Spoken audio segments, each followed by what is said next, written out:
KPBS On Demand is supported by UC San Diego's Art Power, presenting cellist Joshua Roman, performing from his album Immunity, alongside music by J.S. Bach and more. Sunday, June 22nd at UC San Diego's Epstein Family Amphitheater. Reserve your tickets at artpower.ucsd.edu. Good morning. I'm Annika Colbert. It's Wednesday, May 11th, going to Mexico for abortion access. More on that next, but first, let's do the headlines. An ex-caregiver and convicted sex offender pleaded guilty yesterday to sexually assaulting two women in San Diego area nursing homes. A jury convicted Matthew Flukiger in March of sexually assaulting a woman at La Mesa's Parkway Hills nursing home in January of 2020. But the jury hung on counts involving two other women. Prosecutors plan to retry Flukiger on the deadlocked counts next month before he made the plea deal. The agreement means Flukiger faces 25 years to life in prison. The state is giving 2 blocks of downtown San Diego to a developer to turn into affordable housing, market rate units, office space, and retail. The state awarded the excess property to the Michaels organization as part of an executive order from Governor Gavin Newsom to spur housing development. The property is near State and Ash Streets in downtown. The state, the city, and the developer will spend the next few months working on a project concept. Yelp.com has named San Diego's Home Brewing Company the top brewery in the state of California. Home Brewing Company is both a brewery and a homebrew supply shop in North Park off of El Cajon Boulevard. Yelp's designation for the brewery comes just before American Craft Beer Week starts on Monday. Home Brewing Company began in 2012, and it was the first shop to receive Homebrew Shop of the Year from the American Homebrewers Association in 2018. From KPBS, you're listening to San Diego News Now. Stay with me for more of the local news you need. KPBS On Demand is supported by Splatero, helping homeowners pay off debt by offering streamlined access to your home's equity with no additional monthly payments or new debt. Splatero provides a lump sum of payment in exchange for a share of your home's future value. Pre-qualification is available at splatero.com.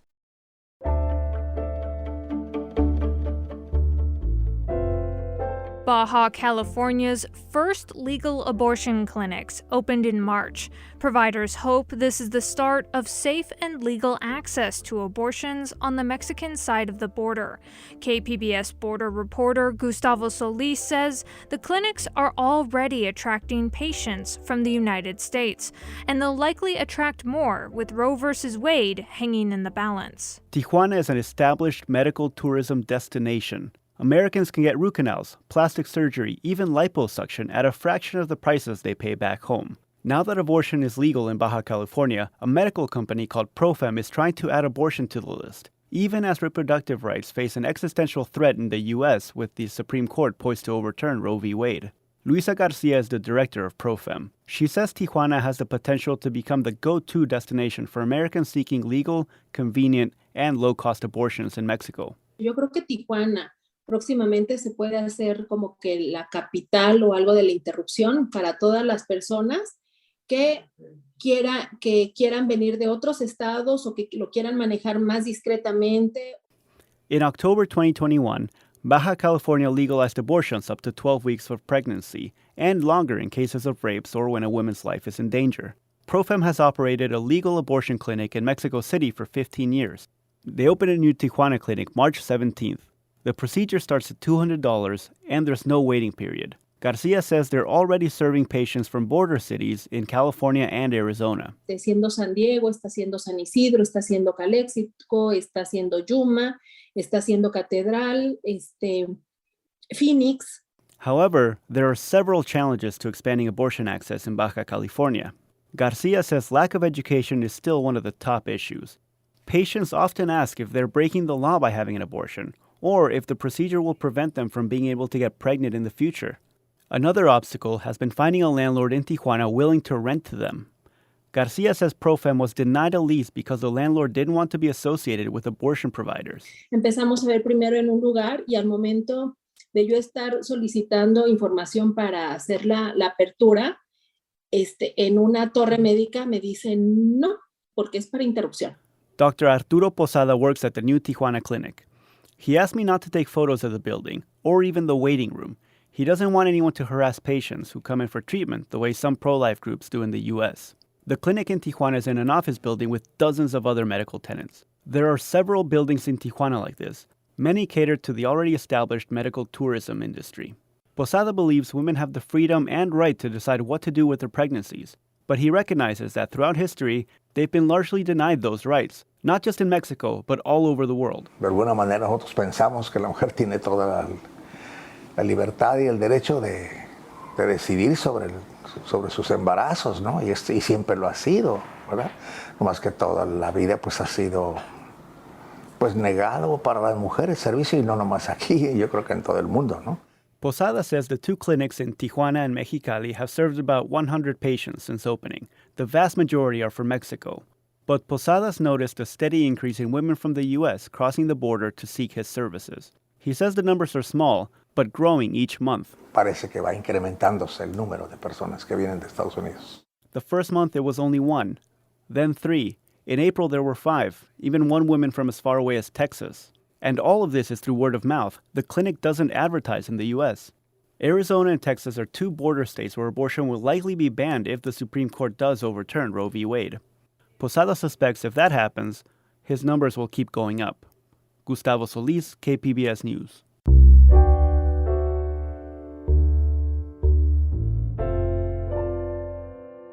San Diego County officials are reaching out to city leaders countywide to help create more homeless shelters across the region.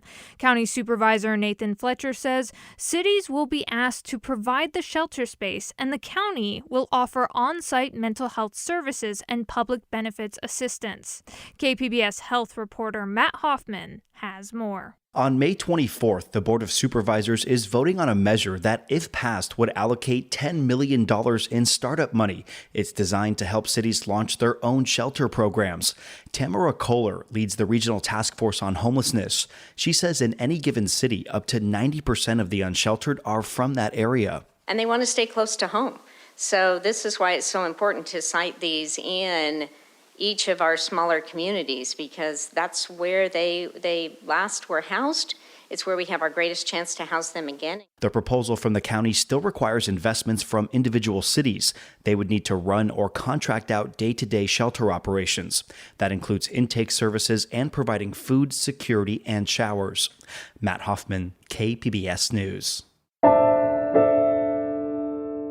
Veteran unemployment remains low coming out of the pandemic, but KPBS military reporter Steve Walsh says vets are still facing challenges in the job market. The unemployment rate among veterans ticked up slightly in April to 3%, according to the U.S. Department of Labor, but that's still part of an overall decline in recent months. Lindsay Livingston with Veterans Village says some vets are left behind. Even though the numbers may look one way, we're still seeing veterans come to us with a lot of these same struggles. Livingston says finding work in that first year after a person leaves the military is particularly difficult. Because a lot of time our veterans do struggle in that area, especially if they went into the service straight out of high school. They may not have actually ever done a job interview. Some question the veteran unemployment figures. The group Call of Duty recently issued a report saying the numbers don't show, among other things, how many veterans remain underemployed. Steve Walsh, KPBS News.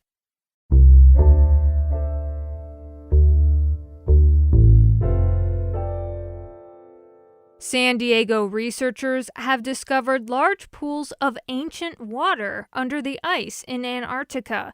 KPBS environment reporter Eric Anderson has more. This is the first time that scientists have confirmed the presence of groundwater under the massive ice sheet that covers Antarctica. Scripps Institution of Oceanography postdoctoral student Chloe Gustafson traveled to the continent with a small team from San Diego and Columbia University. She says they spent weeks using special instruments to measure the electric and magnetic fields within the ice that can be hundreds of meters thick. Geophysics at its heart is really similar to medical imaging. It's like taking an MRI of the Earth just on a larger scale. Gustafsson says the presence of water, some of it in huge reservoirs, could speed up the movement of the ice above it. That would accelerate the continent's ice shedding by speeding up the natural ice flows, and that could raise sea levels. The findings are published in the journal Science. Eric Anderson, KPBS News. Coming up, voters are likely the least familiar with judicial candidates. We'll have a resource that can help you make an informed choice. That's next, just after the break.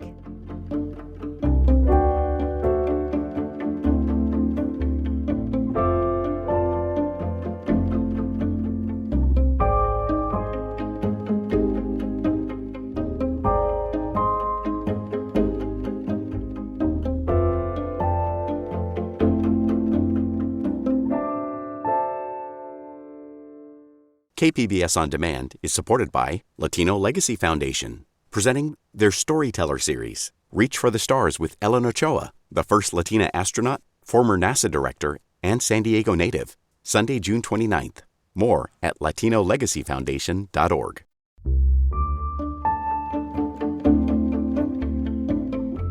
U.S. Senator Alex Padilla will appear on California's June primary ballot twice, in separate but related contests. Cap Radio's Chris Nichols explains why. Padilla is running in one contest to finish former U.S. Senator Kamala Harris's term, which ends in January.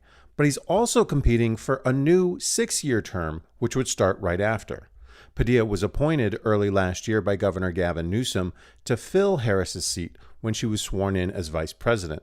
But the appointment could have faced legal opposition, according to Wesley Hussey, a political science professor at Sacramento State. Courts have said, if you're going to have an election, you can't just have a person occupy the seat forever. There has to be a chance for voters to approve or not approve them. To avoid that, Newsom signed a law that requires voters to decide whether an appointed U.S. senator should serve out the remainder of a term. Kim Alexander of the California Voter Foundation says Padilla's double billing could cause confusion. I think everybody involved in voter education is going to have to make an extra effort to make sure that voters understand that this is happening and that this isn't a mistake. The top 2 vote getters in each Senate contest will move forward to the general election, meaning voters will be asked to decide on these races again in November. In Sacramento, I'm Chris Nichols. Of all the candidates running for office, voters often know the least about judicial candidates. That's where the San Diego County Bar Association steps in. David Myshock is president of the association. He spoke with KPBS Midday Edition host Maureen Cavanaugh. Here's that interview.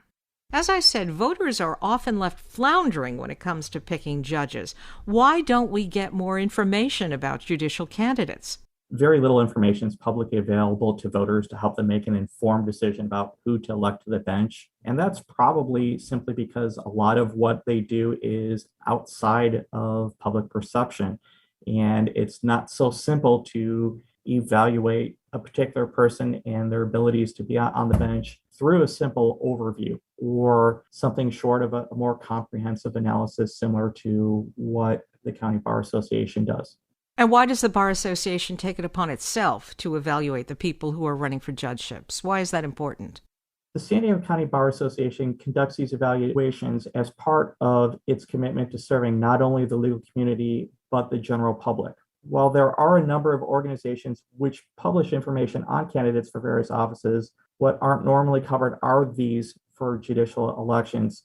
So we offer a way for the public to have some information. So as you said earlier, they're not making decisions based upon matters that aren't necessarily going to reflect who would best serve in these positions, which are going to be critical to us. Judges have the ability to make decisions that impact people before them in very personal ways and in very important ways. And so we want to make sure that the public has as much information about these people who may be impacting their daily lives. And how does this evaluation process work? I mean, what exactly is the committee evaluating?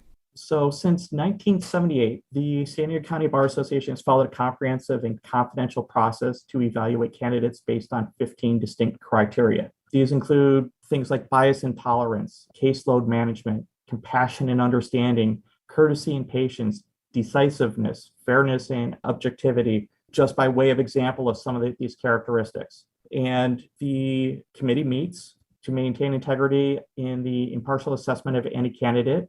Then the committee does its research. It delves into the backgrounds of the candidates, both based on what they may offer themselves and through outreach to the legal community to get feedback on each of these candidates before arriving at an assessment regarding their qualifications to serve on the bench. And that assessment comes down to about 5 categories. Tell us what those 5 categories are.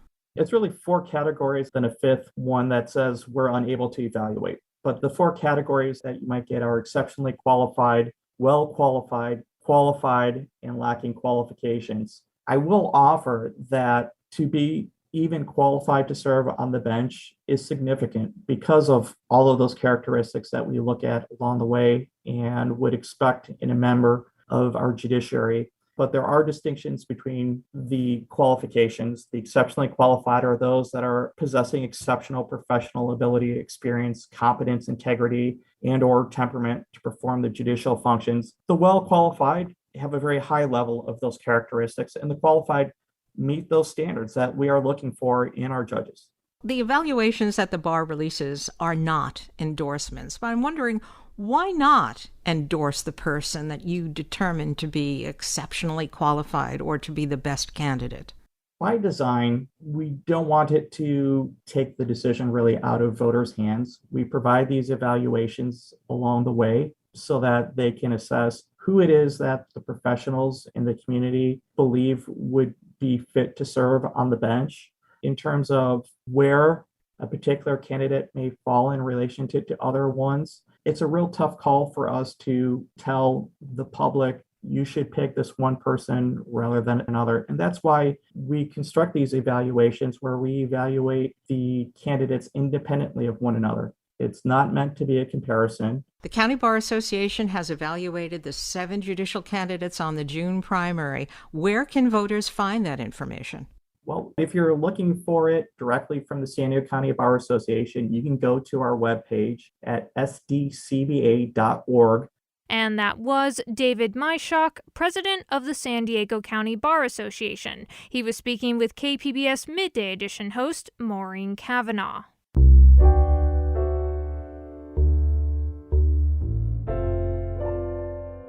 Protests and some celebrations erupted across the Philippines on Monday after early counting showed presidential candidate Ferdinand Marcos Jr. is likely bound for the presidency. KPBS race and equity reporter Christina Kim spoke with members of the San Diego Filipino diaspora about what this election means to them. Filipino Americans and immigrants in San Diego, home to the 5th largest Filipino community in the nation, have been watching the Filipino presidential election closely. Our struggles aren't divorce. What's happening in the Philippines is directly connected to us here in the U.S. That's Angela Subido. She grew up in National City and is part of Anak Bayan, a Filipino volunteer youth organization in San Diego. She says she's afraid that the apparent election of the son and namesake of former dictator Ferdinand Marcos will usher in yet another era of martial law and impunity. It's very disappointing to see the return of the Marcoses into power. They aren't qualified to be politicians in general, given their history of corruption. Still, some Filipino Americans in San Diego, like Ditas Yamani, also of National City, say that people should hold out hope that Marcos will be different than his father. He's his own individual. He's got his own perspective. He's got his own visions and goals. The election has divided people in the U.S. as much as in the Philippines, with protests taking place against Marcos in Los Angeles, San Francisco, and New York. Christina Kim, KPBS News.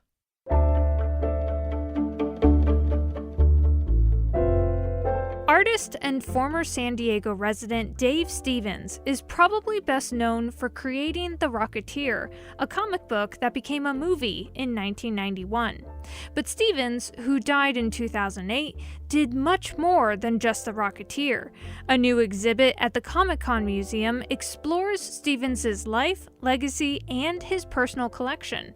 KPBS arts reporter Beth Accomando spoke with Dave's sister, Jennifer Stevens Bauckham, who manages the Rocketeer Trust that provided the materials for the exhibit. Jennifer, most people probably remember your brother Dave Stevens for creating The Rocketeer, but you're his sister, so what do you remember best about him?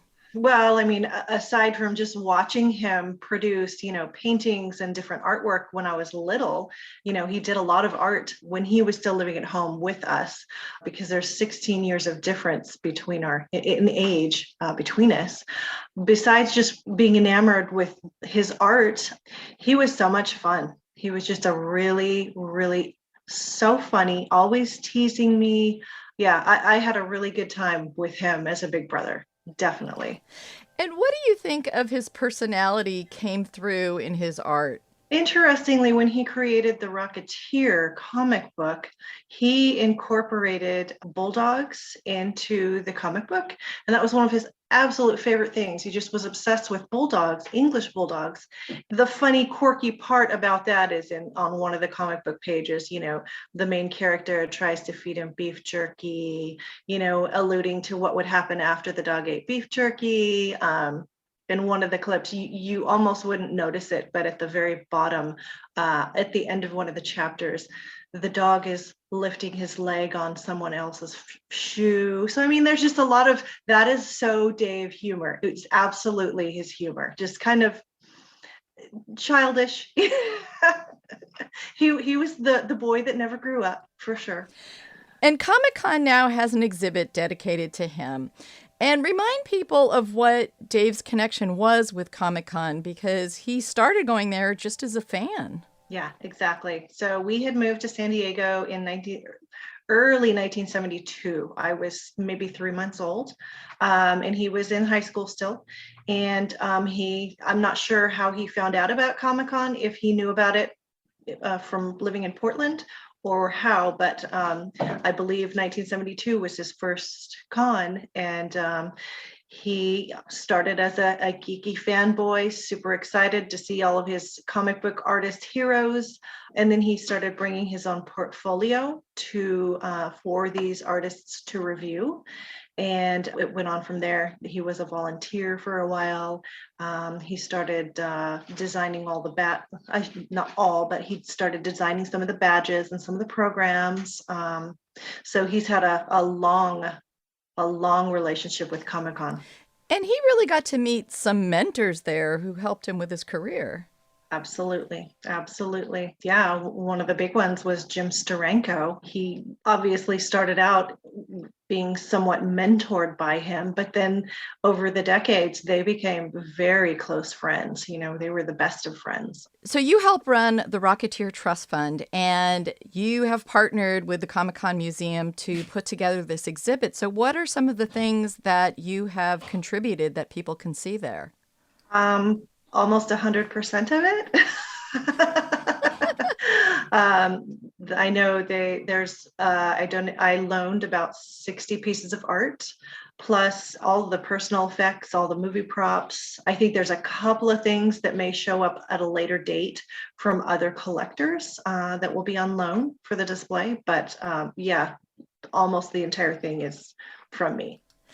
And in terms of what kind of art you brought to the exhibit, I mean, what kind of went into the thought process of curating those pieces, and what did you want represented of him in terms of the diversity of the art? My goal was to have the exhibit be biographical. So there are pieces that I loaned from when he was in elementary school, 5th or 6th grade, of, Spider-Man, all the way through sometime in the 2000s. So towards the end of his career and life. So I wanted a very broad spectrum of art to show that Dave was not just known for the Rocketeer, but he had so much other and very varied styles and everything else. Yeah, I wanted people to see the breadth of his career. And that was Beth Accomando speaking with Jennifer Stevens Baucom. Comic-Con Museum is currently hosting the exhibit Dave Stevens and the Rocketeer, Art for Art's Sake. And that's it for the podcast today. As always, you can find more San Diego news online at kpbs.org. I'm Annika Colbert. Thanks for listening and have a great day.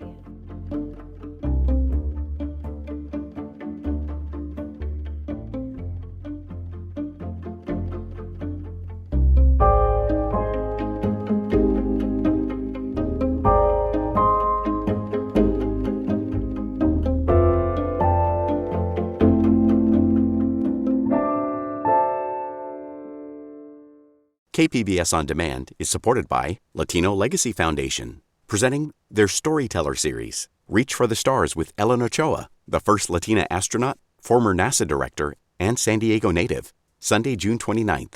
More at latinolegacyfoundation.org.